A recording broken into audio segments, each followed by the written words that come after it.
오늘도 우리 주님의 은혜와 평강이 모든 성도님들께 넘치기를 소원합니다. 함께 묵상하실 말씀은 고린도전서 1장 10절로 17절 말씀입니다. 같이 말씀 읽겠습니다. 형제들아, 내가 우리 주 예수 그리스도의 이름으로 너희를 권하노니 모두가 같은 말을 하고 너희 가운데 분쟁이 없이 같은 마음과 같은 뜻으로 온전히 합하라.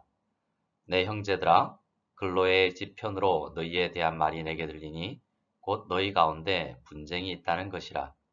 내가 이것을 말하거니와 너희가 각각 이르되 나는 바울에게, 나는 아볼로에게, 나는 게바에게, 나는 그리스도에게 속한 자라 한다는 것이니 그리스도께서 어찌 나뉘었느냐?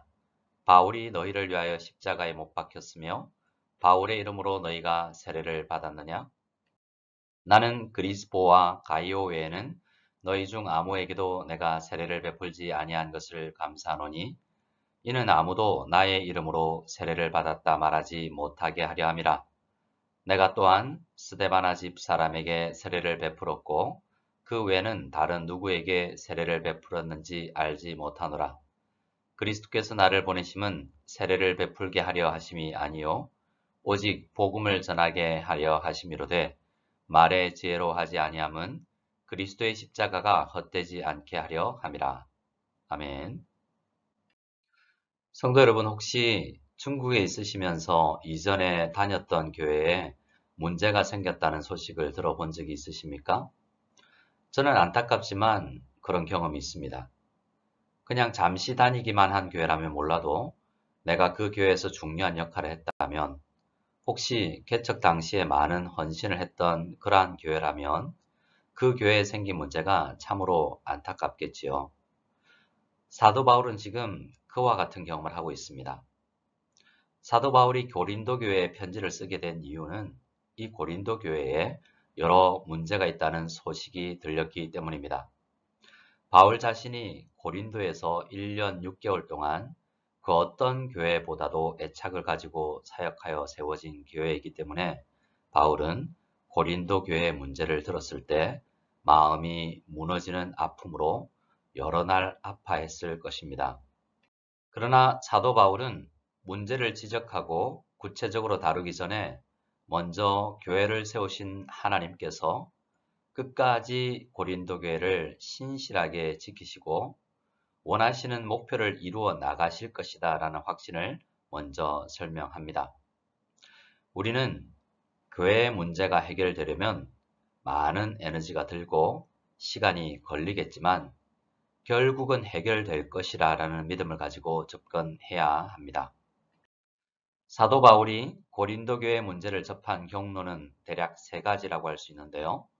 오늘 본문 11절에 있는 것처럼 글로에라는 성도의 가정을 통해서 직접 들었던 문제가 있습니다. 또 고린도 교회가 교회 문제들에 대한 성경적 해법을 원하면서 사도 바울에게 편지를 보냈습니다. 그 편지 때문에 알게 된 일들이 있죠.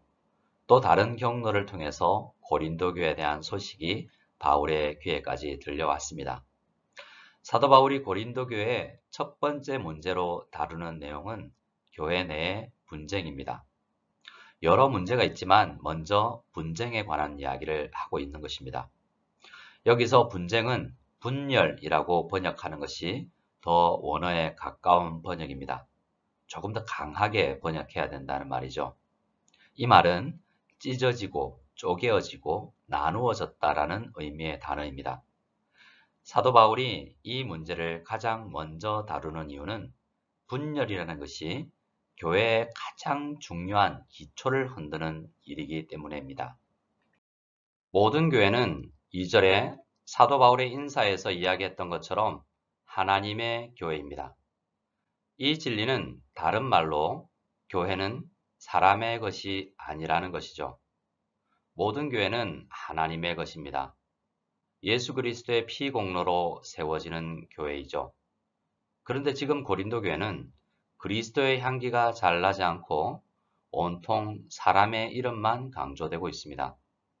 사도 바울은 이 분쟁과 분열의 문제의 근본은 같은 마음과 같은 뜻을 가지지 않았기 때문이라고 전곡을 찌르고 있습니다.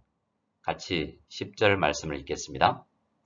형제들아, 내가 우리 주 예수 그리스도의 이름으로 너희를 권하노니 모두가 같은 말을 하고 너희 가운데 분쟁이 없이 같은 마음과 같은 뜻으로 온전히 합하라. 아멘. 사도 바울은 분열의 문제를 직접 다루기 전에 먼저 같은 마음과 같은 뜻으로 온전히 합하라 라고 권면하고 있습니다. 그러면 같은 마음과 같은 뜻을 가진다라는 것이 어떤 의미일까요? 고린도전서 11장에서 사도 바울은 이렇게 이야기합니다. 19절입니다. 여러분 중에서 누가 하나님께 인정받는 사람인지 분명하게 드러나게 하기 위해서는 다른 점도 있어야 할 것입니다. 라고 말입니다. 교회는 파벌이 생겨날 가능성이 많이 있는 공동체입니다. 왜냐하면 다른 환경에서 자란 사람들, 다른 교육을 받은 사람들, 다양한 성격의 소유자들이 함께 있기 때문입니다. 그런데 사도 바울은 19절에서 누가 옳고 그른지를 알아보기 위해서는 서로 다른 의견이 많이 나오고 충분히 토론하고 의견을 교환하는 과정을 거쳐야 한다라고 이야기하는 것입니다.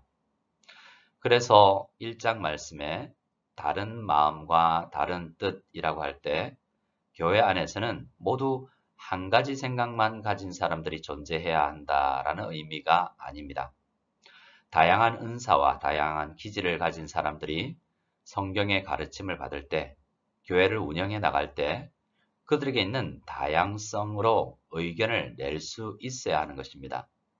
그러나 다양성이 충분히 논의되는 과정을 거치면서 무엇이 가장 바른 가르침이고 어떤 방향이 지금 우리 상황에 가장 알맞은 것인지를 찾아 나아가려는 마음의 자세를 가져야 한다라고 사도 바울은 이야기하고 있는 것입니다.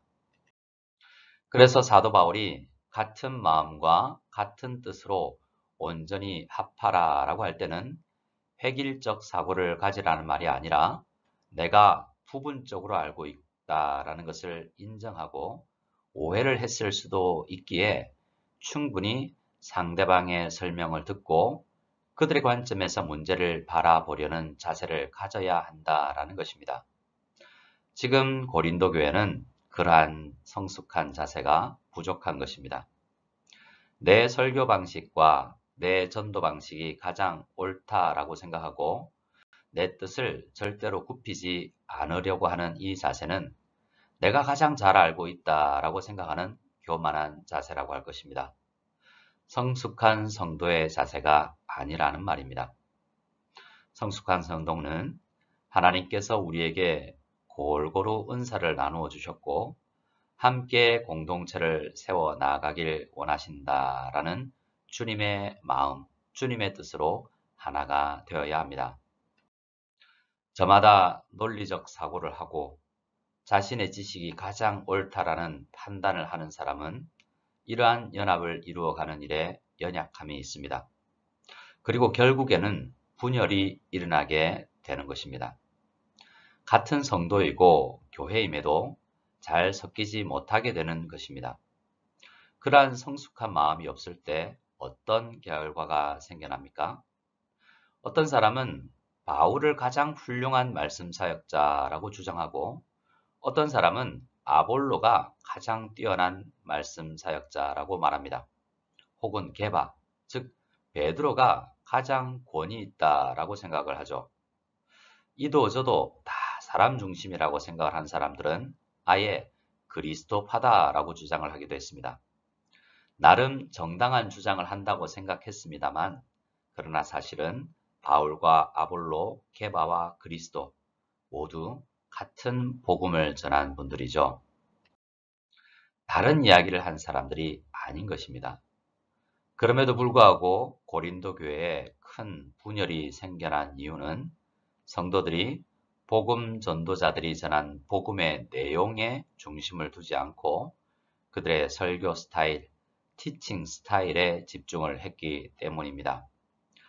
바울과 아볼로, 게바와 그리스도 모두는 그리스도의 십자가 복음을 전한 사람들이지 않습니까?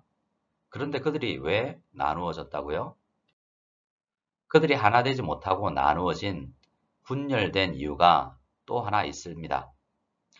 사역자들과의 개인적 친밀도의 차이 때문이기도 할 것입니다. 한 사역자는 특정 규모 이상의 공동체에서 사역을 할 때면 모든 사람에게 골고루 개인적 시간을 투자하기가 어렵습니다. 부서장과 구역장은 다른 성도들에 비해서 더 자주 만나게 되죠. 제자 훈련을 하다 보면 그렇지 않은 사람들보다 개인적 교제를 할 시간이 더 많아집니다. 이러한 인간 사역자의 목회적 한계 때문에 때로 문제가 발생하기도 합니다. 고린도 교회 안에 어떤 사람은 바울이 개척을 할 때 다니지 않았지만 나중에 예수님을 믿고 아볼로가 목회를 하러 왔을 때 세례를 받은 사람들이 있었던 것 같습니다. 그 사람은 아볼로에게 세례 교육을 받으면서 또 일생에 한 번 있는 세례식에서 자신에게 세례 예식을 베푼 이 아볼로라는 사역자에게 개인적 호감도가 더 높아졌을 것입니다. 또 반대의 경우도 있을 수가 있겠죠. 아무리 사역자라고 해도 가까이 자주 접하면서 오히려 그 사역자에게 있는 단점을 보게 될 수도 있습니다. 오히려 그 사람과 감정적으로 더 멀어지게 될 수도 있다는 것이죠. 모든 사역자들이 사람이기에 연약함과 한계가 있어서 그러한 일들이 일어날 가능성이 많습니다. 제가 아는 한 영문학 교수님은 강의를 하면서 살아있는 사람의 책은 읽지 않는다라고 하는 이야기를 들었습니다. 그 이유를 물었습니다. 왜냐하면 그 사람의 글을 좋아해서 애독자가 되었는데 그 사람이 나이가 들어가면서 글쓰기 패턴이 달라지더라라는 것입니다. 그러나 이미 죽은 사람, 셰익스피어나 해밍웨이와 같은 사람들의 글을 읽으면 앞으로 실망할 이유가 없다라는 것입니다. 그러한 사람들은 이미 글을 다 써놓았고 죽었기 때문에 그의 취향과 다른 글을 써서 그를 실망시킬 염려가 없다라는 이유였습니다. 저는 개인적으로 그리스도에게 속했다라고 이야기하는 사람들의 심리가 이와 같을 것이라고 생각합니다. 바울도 바뀔 수가 있고 아볼로도 게바도 바뀔 수 있지만 예수 그리스도는 이미 모든 말씀을 남기시고 더 이상 세상에 계시지 않으니 차라리 그리스도를 택하는 것이 낫다라고 생각할 수 있다라는 것입니다.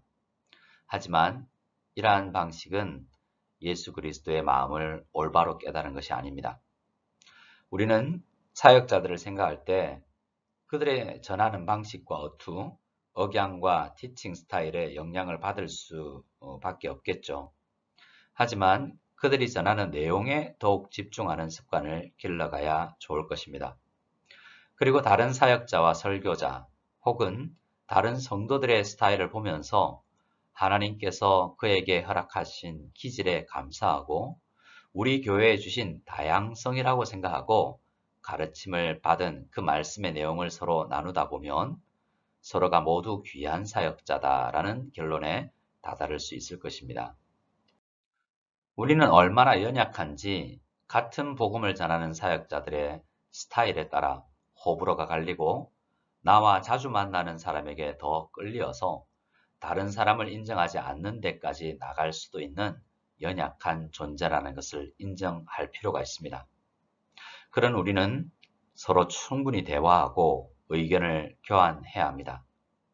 교회 안에서 한 사람만 그래서는 안 되고 우리 모두가 그러한 마음으로 교회 안에서 신앙생활을 해야 할 것입니다. 우리 같이 17절 말씀을 읽겠습니다.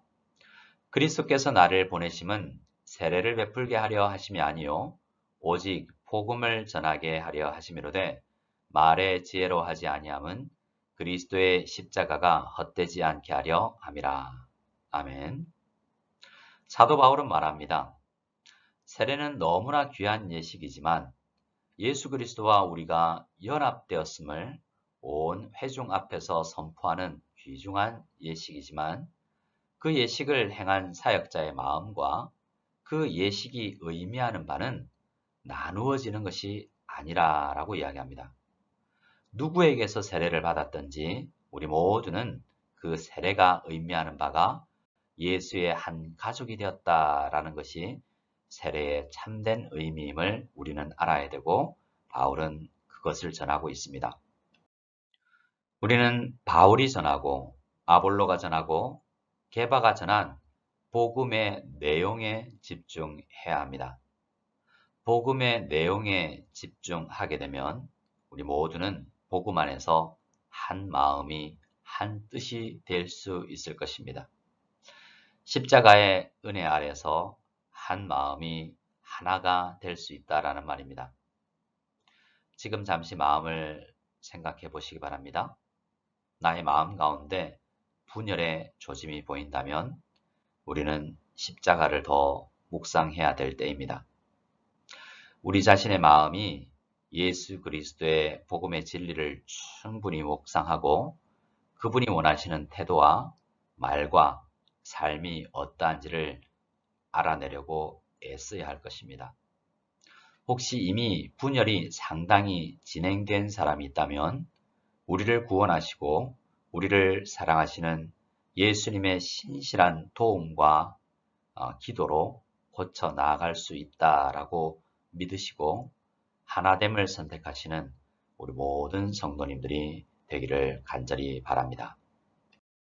우리 다 같이 주기도문으로 예배를 폐하겠습니다. 하늘에 계신 우리 아버지여, 이름이 거룩히 여김을 받으시오며 나라가 임하시오며 뜻이 하늘에서 이루어진 것 같이 땅에서도 이루어지이다.